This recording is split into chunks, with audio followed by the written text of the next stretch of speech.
كفى وسلام على عباده الذين اصطفى أما بعد فأعوذ بالله من الشيطان الرجيم بسم الله الرحمن الرحيم ما آتاكم الرسول فخذوا وما نهى عنكم فانتهوا صدق اللہ العلی العظیم۔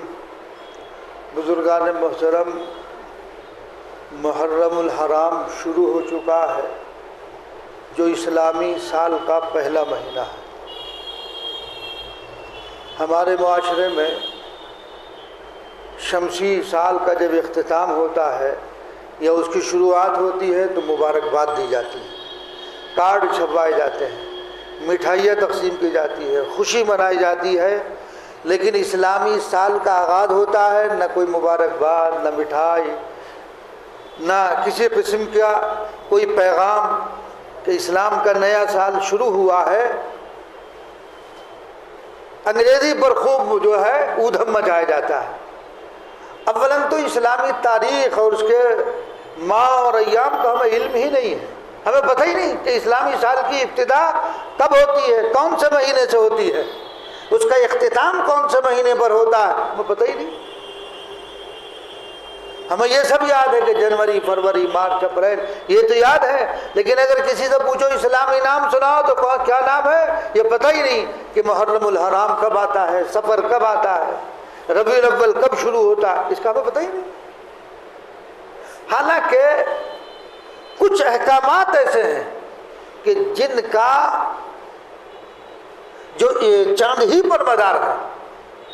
مثلا رمضان آئے گا تو وہاں یہ نہیں دیکھا جائے گا کہ صاحب مہینہ 31 کا ہوگا، یا انگریزی میں تو 31 کا بھی ہوتا ہے، 28 کا بھی ہوتا ہے، 30 کا بھی ہوتا ہے، وہاں تو فکس ہے، یہاں فکس نہیں ہے۔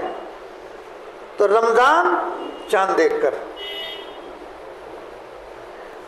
عید چاند دیکھ کر، انگریزی تاریخ کا اعتبار نہیں۔ صوموا لرؤیتکم وافطروا لرؤیتکم، حدیث میں اللہ کے رسول صلی اللہ علیہ وسلم نے ارشاد فرمایا، اور یہ بھی حضور کا ارشاد ہے، الشہر ہاکذا وہاکذا وہاکذا وہاکذا، یہ آپ نے ارشاد فرمایا۔ چاند کبھی 29 کا ہوتا ہے، کبھی 30 کا ہوتا ہے۔ عدت ہے، عدت کی مدت چاند کے اعتبار سے شمار کی جائے گی، زکوٰۃ چاند کے اعتبار سے، حج چاند کے اعتبار سے، تو یہ عبادتیں اسی پر ڈیپینڈ ہیں، لیکن ہمیں خبر نہیں، کچھ پتہ ہی نہیں۔ ہم نہ معلوم کس دنیا میں جی رہے ہیں، کہاں سوئے ہوئے ہیں۔ تو محرم شروع ہو چکا ہے، یہ سال کا پہلا مہینہ ہے، اور یہ جو مہینہ ہے، ایک طبقہ وہ ہے جو اس کو منحوس سمجھتا ہے کہ محرم منحوس مہینہ ہے۔ پوچھا گیا منحوس کیوں ہے، کہ حضرت حسین رضی اللہ عنہ کی شہادت ہوئی اس لیے منحوس ہے۔ لا حول ولا قوت الا باللہ۔ زمانہ جاہلیت میں اس مہینے کا اتنا احترام تھا کہ جو آپس کی لڑائی اور جنگیں ہوا کرتی تھی وہ اس میں بند کر دیا کرتے تھے۔ محرم الحرام کے معنی ہی ہے عظمتوں والا، بزرگی والا مہینہ، اس کو منحوس سمجھ رہے۔ حضرت حسین رضی اللہ تعالیٰ عنہ کی شہادت میں جو مزید کمال پیدا ہوا وہ اس مہینے میں ہونے کی وجہ سے۔ یہ تو شہادت، یہ تو ہے ہی ایک عظیم چیز، لیکن مزید اس میں اس مہینے میں محرم الحرام میں وہ کرے منحوس، تو گویا کہ شہادت منحوس مہینے میں، نعوذ باللہ۔ اور ایام اور شہور، دن، رات، ماہ اور سال، یہ تو اللہ کے بنائے ہوئے ہیں۔ تو کیا اللہ کا بنایا ہوا کوئی دن منحوس ہوگا، کوئی مہینہ منحوس ہوگا، کوئی بابرکت ہوگا، ایسا ہے؟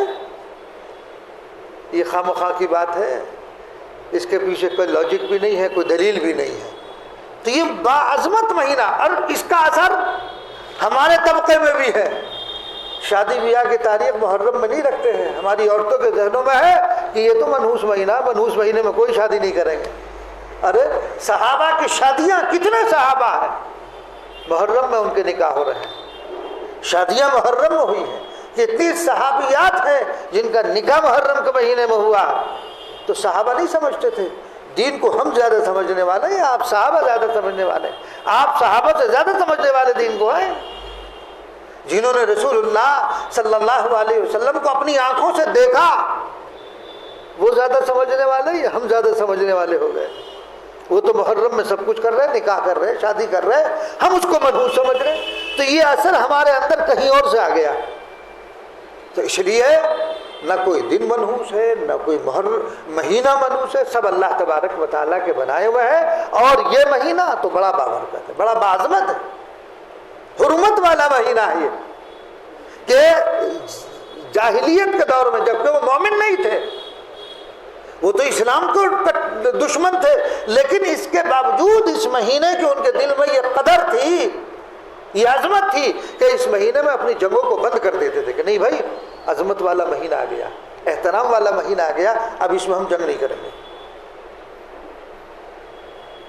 تو میں نے جو آیت شریفہ پڑھی اس میں اللہ تبارک و تعالیٰ نے ارشاد فرمایا، رسول اللہ صلی اللہ علیہ وسلم تمہارے پاس جو چیز لے کر آئے، جو شریعت لے کر آئے، تم اس پر عمل کرو.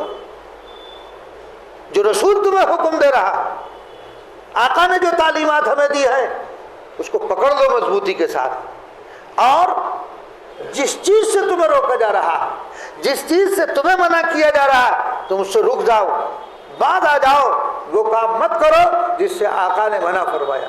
جس چیز کا حکم دیا گیا وہ کرو. ہمارا حال یہ ہے، جس چیز سے روکا جاتا ہے اس کو اتنا ہی کرتے ہیں، اور جس چیز کو کرنے کے لیے کہا جاتا ہے اس کو اتنا ہی نہ کرنا ہے.